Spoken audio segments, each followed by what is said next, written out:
आपल्या उमेदवारीच्या काळातील आजवर जगाला न सांगितलेला एखादा उमेदवारीचा प्रसंग, म्हणजे ज्यातून आपल्याला काही प्रेरणा मिळाली असेल, शिकवण मिळाली असेल त्यातून. एक प्रसंग, एक माझे मित्र होते बडी हंडा नावाचे, तर मार्गदर्शकही होते, फिलॉसॉफरही होते, तत्वज्ञ होते आणि मला फार जवळचे होते. त्यांनी एक दिवस मला सांगितलं की भवरलाल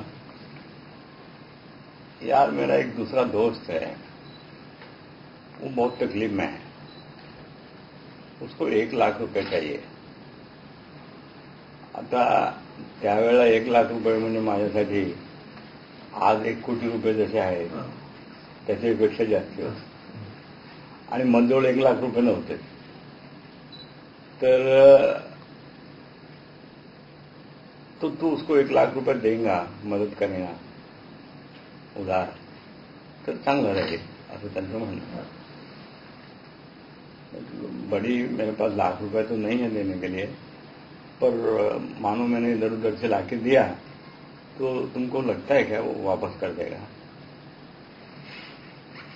तर त्यांनी एवढंच मला म्हटलं, Bhawarlal, if I had the money I would give it to him. माझ्याजवळ पैसा असता तर मी त्याला दिले असते. एवढंच मला तुला सांगायचं. म्हणजे माझ्याजवळ पैसा नाही आहे म्हणून मी ते देत नाही आहे आणि तुला सांगतोय की तुला शक्य असेल तर तू दे. मी त्याच्याबद्दल विचार केला. दुसऱ्या दिवशी मी इकडे गावात एक दोघांकडे गेलो, त्यांच्याकडनं पैसे उभे केले आणि त्या माझ्या मित्राच्या सांगण्याप्रमाणे त्याला दुसऱ्याला दिले. त्याच्यानंतर त्या माणसाने ते वेळेवर नाही दिले पैसे परत, पण त्यांनी ते पैसे दिले. व्याज वगैरे घेण्याचा काही संबंध नव्हता. मी इकडे व्याज भरत होतो, परंतु व्याज वगैरे घेण्याचा संबंध नव्हता.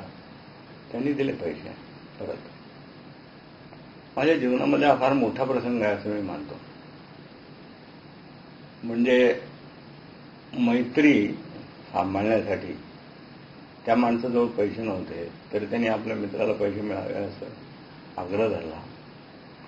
मी त्याचा तो आग्रह पाळला, कारण तो माझा मित्र होता. मैत्री सांभाळायची कशी, ते सुखात आहे दुःखात आहे ते आपल्याला सांभाळता आली पाहिजे. आणि केवळ पैशावरती निर्धारित असेल तर ती मैत्री नाही हे आपण मानून चालायला पाहिजे. आपले हितसंबंध जिथे असतात तिथे मैत्री जमत नाही, किंवा ती असली तरी ती कायमस्वरूपी नसते. ते हितसंबंध जमले म्हणजे तेही संपतं. तर आपले मित्र हे नेहमीच बरोबर असतील असं नाही. क्षणिक मैत्री नको नाही, ते चुकही करत असतील पण ते आपले नेहमीच मित्र असतात. ते चूक करत असतील तर त्यांना सुधारायचं, त्यांना आपण सल्ला द्यायचा आणि त्यांना परत योग्य त्या मार्गावर आणायचं. एवढं करायला हरकत नाही, ते आपलं कर्तव्यच आहे. परंतु कठीण समयी आपण त्याला सोडून जायचं किंवा असा विचार करायचा, परका विचार करायचा, हे मात्र योग्य नाही.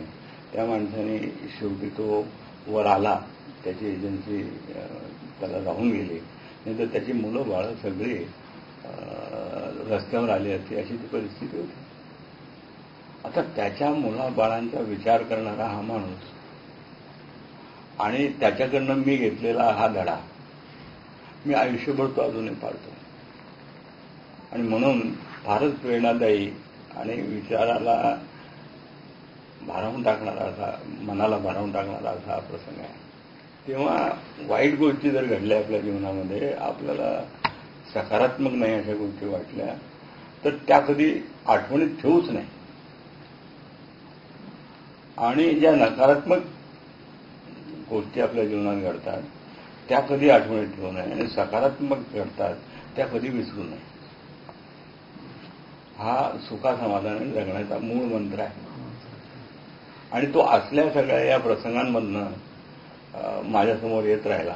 म्हणून माझ्या जीवनाला कोणी कोणी घडलं असं जर कोणी विचारलं तर त्याच्यात हे एक आहे की असे जे प्रसंग आहेत त्याने आपल्याला घडलं, त्याने आपल्याला विचार करायला प्रवृत्त केलं, त्याने आपल्या मनामध्ये अशा प्रकारची एक कारुण्याची भावना निर्माण करून आपल्याला हार्ड हेडेड बिझनेसमॅन न राहू देता एक संसारक्षम संवेदनशील अशी व्यक्ती निर्माण केली.